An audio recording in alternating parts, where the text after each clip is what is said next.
በቅጽል ስሙ ሂካ ተብሎ ነበር የሚጠራው። አሳቻ ሰዓት ጠብቀው ህፃናትን እየዘረፉ ራቅ ወዳለ ገበያ ወስደው በሚሸጡ ነጋዴዎች እጅ ይገባል። ከ5 ዓመት ቆይታ በኋላ ወደ ኢትዮጵያ ተመለሰ። ወዴት እንዳቀናሽ ምን ነው አልነገርሽኝ? ሩቅ አገር ስትነጉጂ ለምን አልጠራሽኝ? እንዲህ ከመለየት በናፍቆት ተቃጥሎ እንዲህ ከመራራቅ በስሜት ነህሉሎ ምን ነው በወሰደኝ ያ የወንዝ ባሮ።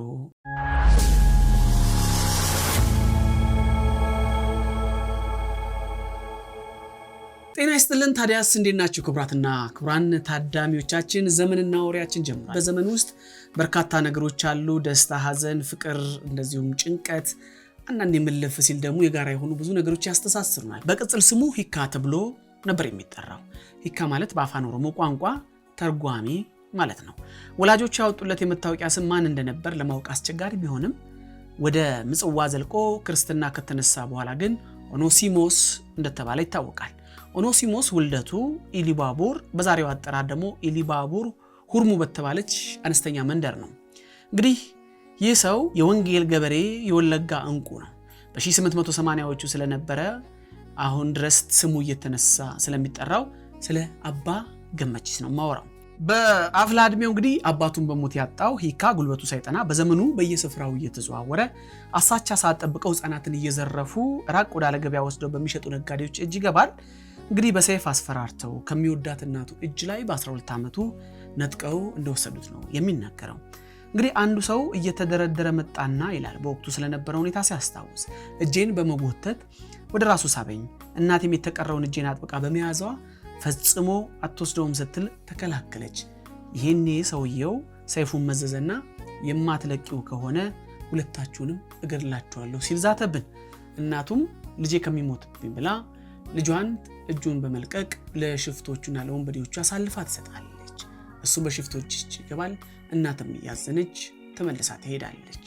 እንግዲህ ይህ ስሜቱን በ1886 ዓ.ም ባሳተመው የግጥም መጽሐፉ የተረከው ሲሆን ሶሎሞን ጥላሁንና ስምረት ገብረ ማርያም ባሳተሙት ደማቆቹ በተሰኘው መጽሐፍ ላይ ከአፋን ኦሮሞ ወደ አማርኛ ቋንቋም እንዲህ ሲሉ እንደተረጎሙት ነው የሚነገረው። ወዴት እንዳቀናሽ ምን ነው አልነገርሽኝ? ሩቅ አገር ስትነጉጂ ለምን አልጠራሽኝ? እንዲህ ከመለየት በናፍቆት ተቃጥሎ እንዲህ ከመራራቅ በስሜት ነህሉሎ ምን ነው በወሰደኝ ያ የወንዝ ባሮ በማለት እንደተረከ ነው የሚናገረው። በእርግጥም እናት ከመሞት መሰንበት ብላ ልጇን አስረክባ አልተቀመጠችም። ልጇንም ለባርነት ገዝቷል ተብሎ እንደተነገረው ሰው ደግማ በማምራት ልጇን ለማየት እንደበቃች ይነገራል። ክፈይ የተባለችንም ከፍዬ ለወስደው ብላ ባላባቱን አጥብቃ የተማጸነች ቢሆንም ሰውየው መክፈል የሚገባትን ስለነገራት ገንዘቡ ስላልሞላላት ተመልሳ ወደ መንደሯ በመሄድ ከዚያም ብር አሰባስባ አብቃቅታ የፈለገውን ያህል ሲደርስላት ወደዛ ባላባት ብትሄድም የሚያሳዝነው ግን ባላባቱ ልጇን ለሌላ ነጋዴ አሳልፎ ሸጦታል። ዳግም ልጇን ለማግኘት የማይታሰብ ሆነ። ኦኖሲሞስም ማረፊያው ምጽዋ ሆነ።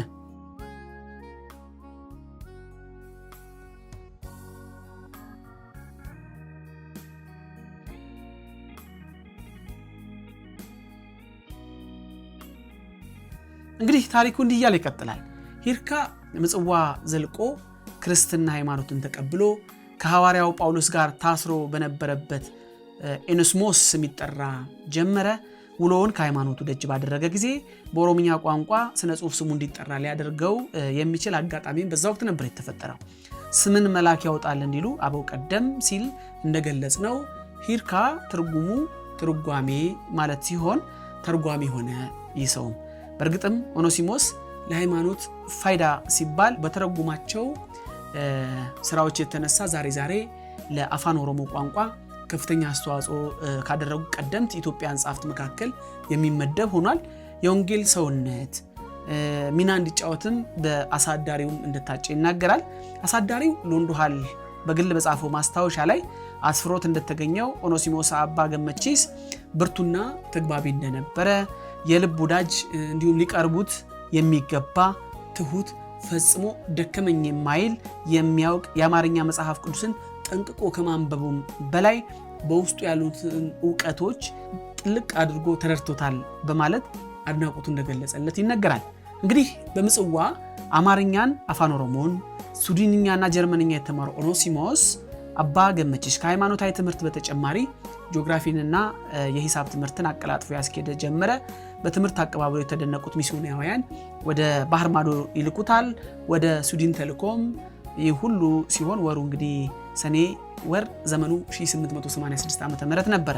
እንግዲህ ሱዳን ስቶክሆልም በሚገኘው የሆሎንሎንድ ሚሽነሪ ትሬዲንግ ኢንስቲትዩት ገብቶ ከ5 ዓመት ቆይታ በኋላ ወደ ኢትዮጵያ ተመለሰ። ምጽዋ እንደገባ የአጼ ዮሐንስ ጸሐፊ የነበሩትና ያለቃ ኃይሉ ልጅ ወይዘሮ ምረት ኃይሉን እንዳገባትና ከሳቸው ጋር ትዳር እንደመሰረተ ይነገራል። ትዳሩን ከተመሰረተ በኋላ ወደ ትውልድ መንደሩ የማቅናት ፍላጎት በውስጡ ተቀሰቀሰ። ሆኖም እንግዲህ በወቅቱ አጼ ዮሐንስ ለሚስዮናውያን በነበራቸው አመለካከት የተነሳ እንደ ልብ መዘዋወርና መስበክ የማይሞከር ስለነበረ አቅጣጫውን ቀይሮ በሰሜን በኩል የሚወስደው መንገድ ትቶ በሱዳን አድርጎ ሌሎች 2 ጓደኞቹን አስከትሎ ከ5 ኢትዮጵያውያን ጋር እና 2 ሱዳናውያን ጋር ሆኖ በረሃውን አቋርጦ ወደ ወለጋ ለመግባት እቅድ ነደፉ። እንግዲህ ምዕራብ ኢትዮጵያ ለመድረስ ለ2 ወራት ያህል ከተጓዙ በኋላ የሚያሳዝነው ዙሪያው ባለመረጋጋትና በሁከት ተሞልቶ ስለነበር ፈተናውም ስለከበዳቸው ወደዛ መዝለቅ አልቻሉም። አሳዛኝ ሁኔታም ተፈጠረ። አብረው ከነበሩ ተጓዦችም መካከል 2ቱ ፊልጶስ የተባለ ኢትዮጵያዊና አርሄኒየስ የተባለ ሱዳናዊ በወባ በሽታ መሞታቸው ተስፋ ስላስቆረጣቸው ወደ ነበሩበት መመለስ ግድ ሆነ ማለት ነው። እንግዲህ በድጋሚ አባ ገመቺስ ምጽዋ ተመልሶ ገብቶ በድጋሚ ማስተማር ጀመረ። የትርጉም ስራውንም ገፋበት። 100 songs and paslams በተብሎ ወይም በአፋን ኦሮሞ ገለታ ዋቀዮ ጎፍታ መጫ በተባለ መጽሐፉ ለአንባቢያን ጋር ግንኙነት እንደመሰረተ ይነገራል። እንግዲህ መጽሐፍ ቅዱስን ወደ አፋን ኦሮሞ ቋንቋ መተርጎሙን ቀጠለ። ይህንን ስራ በትጋትና በቅልጥፍና እንዲያከናውን አስቴር ገኖ የተባለች ሴት ትረዳው እንደነበር ይነገራል። አስቴር ያው በ1892 ዓመተ ምህረት በሱዳን ሀገር የታተመውን መጽሐፍ በማገዝ ወደር የሌለው ትብብር ማድረጓ በታሪክና በስነ ጽሁፍ ተንታኞች ዘንድ የሚወሳ ታሪኳ ነው። በርካታ የአፋን ኦሮሞ ቋንቋ ምሳሌ አነጋገሮችን ሰብስባለች። ከተረትና ምሳሌዎች በተጨማሪ ደግሞ መዝሙሮችን አሰናድታለች። እንግዲህ በ18ኛው መቶ ክፍለ ዘመን መጨረሻም ወደ ወለጋ በመሄድ ከሌሎች ሐሳቧ ደጋፊዎች ጋር በመሆን ትምህርት ቤቶችን ከፍታለች። ከኦኖሲሞስ አባ ገመቺስ ጋር በመሆን ደግሞ በመጽሐፍ ቅዱስ ትርጉም ላይ ከፍተኛ ሚና እንደተጫወተች እቺ ሴት ይነገራል። እንግዲህ በመጨረሻም በወራ ታኅሳስ በ1895 ዓመተ ምህረት ከባልደረቦቿ ጋር ወደ መሃል ኢትዮጵያ አመራ። በአቡነ ማቴዎስ ተባባሪነት አጼ ሚኒሊክ ፊት ቀርቦ አቡኑ መጽሐፍ ቅዱስን በአፋን ኦሮሞ ቋንቋ ተርጉሞ ማምጣቱ ደስ ቢያሰኛቸውም ከኦርቶዶክስ ተዋሕዶ ሃይማኖት ውጭ የሆነ አስተምህሮ ወደ ህብረተሰቡ እንዳያሰርጽ አስጠንቅቀውት ነበርም ይባላል። ግን እሱም የሆነ ሆኖ ወደ ወለጋ ሄዶ ወንጌልን የማስተዋወቅ ፍላጎቱ እንዳለውና ፍቃድ እንዲሰጠውም ስለነበር የጠየቀው የትርጉም ስራዎቹንም ለንጉሱ ያሳያል። አጼውም የሚፈልገው እንዲደረግለት ብዙም አልተቃወሙትም። እንደውም ደብዳቤ ሰጥተውት እንዲሄድ ነው የተደረገው።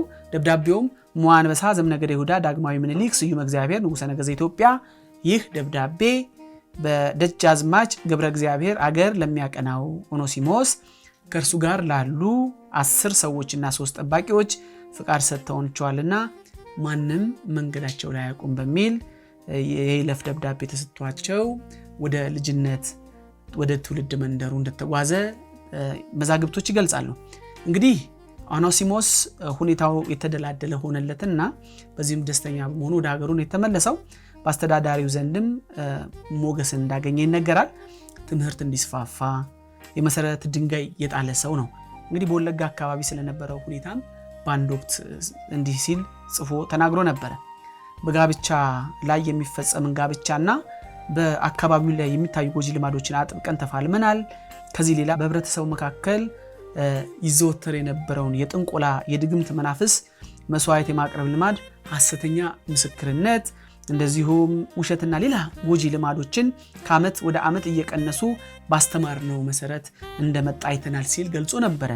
እንግዲህ በ1923 ዓ.ም ይችን ዓለም የተሰናበተው አባ ገመቺስ የድሮ ሕፃኑ ሂካ ወይም ኦኖሲሞስ በስራዎቹ ዛሬም በተደጋጋሚ ስሙ የሚነሳ ድንቅ የወንጌል ገበሬና በአፋን ኦሮሞ ቋንቋ ላይ ደግሞ የራሱን አሻራ ያኖረ በትርጉም መነሻነት ስራዎቹ ፊት አውራሪ በመሆን ባለውለታ እንደሆነ ሲወሳ ሲነሳና ሲዘክር ይኖራል።